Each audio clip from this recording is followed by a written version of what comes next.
Shalom, selamat pagi jemaat yang terkasih di dalam cintanya Tuhan kita Yesus Kristus. Bersyukur kalau pada pagi hari ini Tuhan masih memberi kesempatan bagi kita untuk dapat melakukan persekutuan doa walaupun lewat online. Pagi hari ini kita akan sama-sama belajar tentang kebenaran firman Tuhan. Sebelumnya kita akan sama-sama berdoa terlebih dahulu. Tuhan Yesus, Allah Bapa kami yang bertata dalam kerajaan surga yang mulia, terima kasih Bapa jikalau pada kesempatan pagi hari ini kami boleh memulai hari kami dengan mendengarkan kebenaran dari firman-Mu. Ajar kami Tuhan untuk beroleh hidup lebih bijaksana, ajar kami Tuhan untuk hidup belajar akan kebenaran firman-Mu. Kami serahkan jam pemberitaan firman ini hanya di dalam tangan kuasa Tuhan kami Yesus Kristus. Amin. Ya, setiap orang Kristen pasti percaya kepada Tuhan Yesus. Tetapi tidak semua orang Kristen bertumbuh di dalam Tuhan Yesus. Bahkan seperti yang dikatakan Pak Pendeta pada khotbah ibadah sore minggu yang lalu, orang yang setiap hari ke gereja itu pun belum tentu tumbuh di dalam Kristus. Dalam bacaan kita pagi hari ini, kita akan belajar bagaimana kita bisa tumbuh di dalam Tuhan Yesus Kristus. Kalau tema gereja kita bulan Juni adalah tertanam, berakar, bertumbuh, dan berbuah di dalam Kristus. Pagi hari ini kita akan belajar tentang gaya hidup kita. Gaya hidup yang baru untuk tumbuh di dalam Tuhan Yesus Kristus. Kita akan sama-sama buka di dalam kitab Titus pasal yang kedua ayat 11 sampai 15. Saya akan bacakan firman Tuhan. Demikianlah bunyi firman Tuhan. Kasih karunia Allah menyelamatkan semua manusia. Karena kasih karunia Allah yang menyelamatkan semua manusia sudah nyata, Ia mendidik kita supaya kita meninggalkan kefasikan dan keinginan-keinginan duniawi, dan supaya kita hidup bijaksana, adil, dan beribadah di dalam dunia sekarang ini, dengan menantikan penggenapan pengharapan kita yang penuh bahagia dan penyataan kemuliaan Allah yang Maha Besar dan Juru Selamat kita Yesus Kristus, yang telah menyerahkan dirinya bagi kita untuk membebaskan kita dari segala kejahatan dan untuk menguduskan bagi dirinya suatu umat kepunyaannya sendiri yang rajin berbuat baik. Beritakanlah semuanya itu, nasihatilah dan yakinkanlah orang dengan segala kewibawaanmu. Janganlah ada orang yang menganggap engkau rendah. Amin. Dalam perikop ini, kita akan sama-sama belajar 3 hal mengenai gaya hidup baru bertumbuh di dalam Tuhan. Seperti yang terdapat di dalam ayat 12a yang berbunyi, Ia mendidik kita supaya meninggalkan kefasikan dan keinginan-keinginan duniawi. Ya, secara umum, secara gampang, Tuhan Yesus menginginkan kita meninggalkan kefasikan, keinginan-keinginan duniawi. Dalam arti Tuhan menginginkan kita meninggalkan dosa. Kita sering berontak, kita sering marah, kita sering tidak terima terhadap apa yang sudah Tuhan berikan pada kita. Bahkan kita berusaha menjauhkan diri dari Tuhan. Dalam ayat itu mengatakan bahwa keselamatan yang datang dari Tuhan Yesus mendidik kita untuk meninggalkan dosa. Butuh perjuangan. Karena untuk meninggalkan dosa, meninggalkan hal kedagingan, meninggalkan kefasikan, sesuatu yang sangat sulit karena kita masih hidup di dunia ini. Tapi kita akan belajar, berusaha untuk bertumbuh di dalam Tuhan Yesus Kristus. Dan untuk hal yang kedua yang terdapat di dalam masih di ayat 12 tapi bagian B dikatakan supaya kita hidup bijaksana, adil, dan beribadah di dalam dunia sekarang ini. Ya. Secara umum dikatakan Tuhan menginginkan kita hidup bijaksana, adil, dan beribadah. Bijaksana berarti kita bisa menahan diri dari emosi, dari pengaruh-pengaruh yang ada di luar, berusaha menekan ego kita, berusaha menekan ambisi kita, berusaha menekan apapun yang tidak benar di hadapan Allah. Itu adalah hidup bijaksana. Dan yang kedua, hidup secara adil.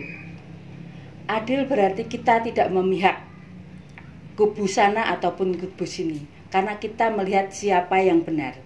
Kita tidak curang, kita tidak mencurangi orang lain, dan kita tidak mengambil hak orang lain.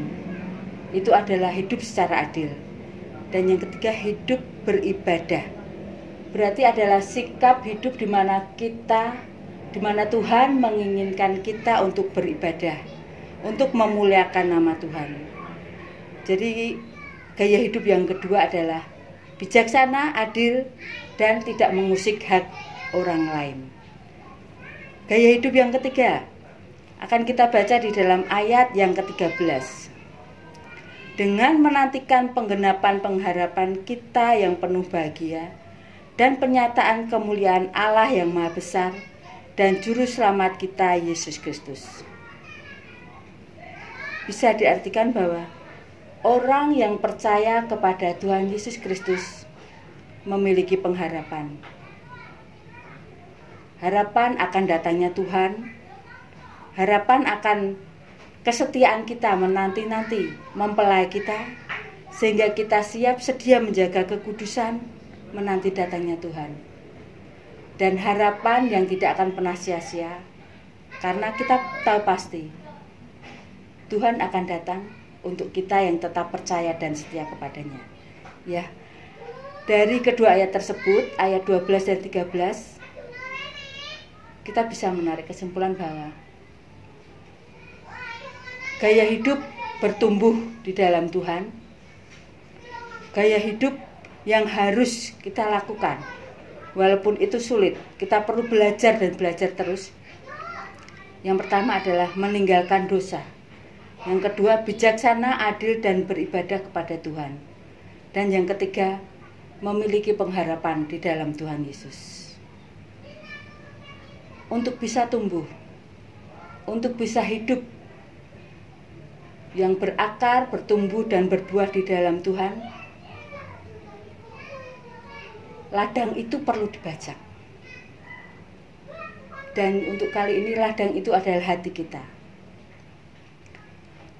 Kalau seorang penabur, seorang petani yang sudah mempersiapkan benih-benih unggulnya, sudah memanggil para ahli biotan untuk mencari solusi bagaimana caranya menanam dengan baik. Tapi seandainya tanah itu masih gersang, masih kering, masih tandus, usaha mereka akan sia-sia. Demikian juga dengan benih-benih kebenaran firman Tuhan. Di dalam ini, benih yang sudah kita dapatkan adalah benih yang unggul. Sudah tersedia, yaitu benih-benih kebenaran firman Tuhan yang terdapat di dalam Alkitab. Seorang petani, penabur adalah hamba-hamba Tuhan yang setiap saat bisa kita dengar di mana saja, di media online ataupun offline. Banyak sekali firman Tuhan yang bisa kita dengarkan atau mungkin kita baca sendiri di dalam Alkitab. Dan yang ketiga, yang terpenting adalah ladangnya. Sudahkah ladang itu siap?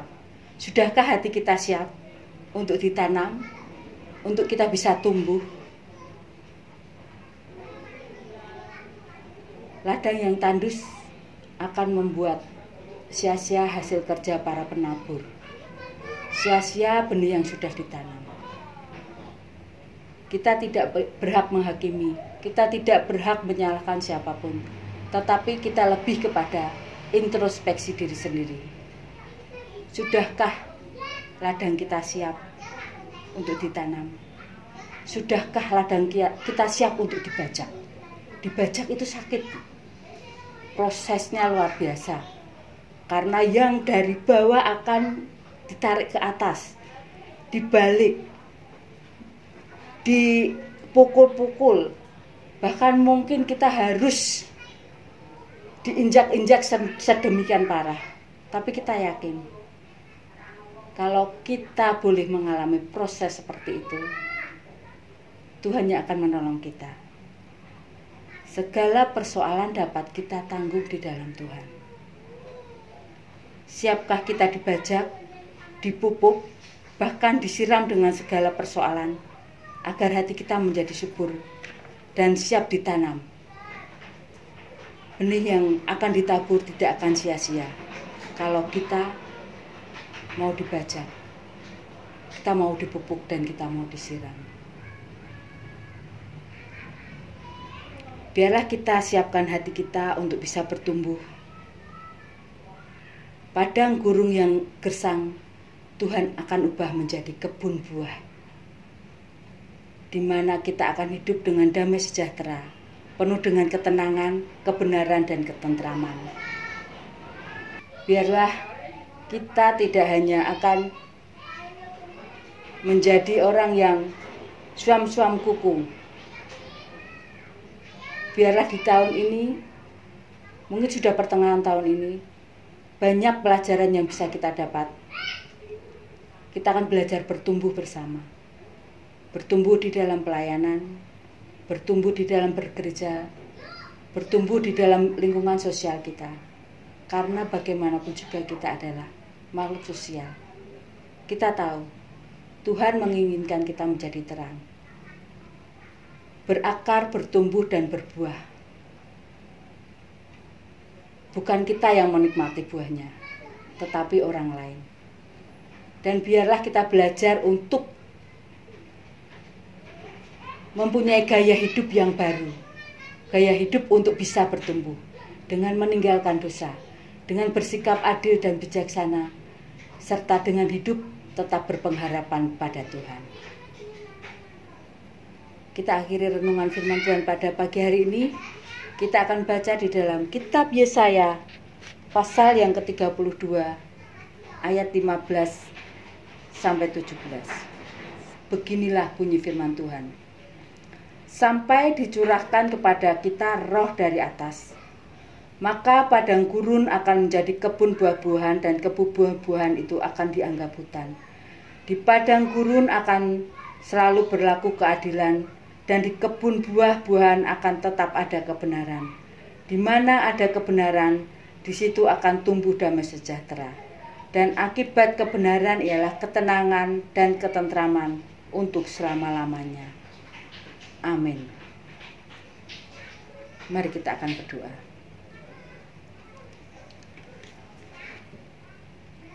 Tuhan Yesus yang baik, terima kasih Bapa untuk renungan singkat pada pagi hari ini, di mana kami ingin hidup dengan mempunyai gaya hidup yang baru sesuai dengan kehendak-Mu Tuhan. Kami ingin lepas dari kedagingan, kami ingin meninggalkan dosa-dosa, kami ingin hidup secara adil dan bijaksana Tuhan. Dan terlebih Tuhan, kami tetap berpengharapan di dalam Engkau.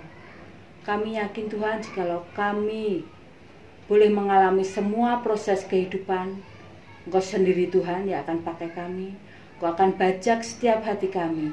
Engkau akan siapkan setiap ladang di hati kami untuk menjadi ladang yang subur, di mana benih-benih kebenaran firman-Mu boleh berakar, bertumbuh, dan berbuah di dalam setiap hidup kami. Kami mengucap syukur untuk semuanya ini Bapa. Kami serahkan Bapa kehidupan kami selanjutnya. Kami serahkan Bapa segala aktivitas kami. Kami juga berdoa buat ibadah minggu pagi Tuhan, di mana kami masih juga melakukan online. Kami yakin Bapa, dimanapun jemaat-Mu berada, kami boleh bersama-sama dibajak untuk tumbuh di dalam Engkau. Mengucap syukur Bapa untuk setiap kesempatan yang masih Engkau berikan. Mengucap syukur Bapa untuk setiap anugerah yang masih Engkau limpahkan kepada kami. Hanya di dalam tangan kuasa-Mu Tuhan kami Yesus Kristus, kami sudah berdoa dan mengucap syukur. Amin.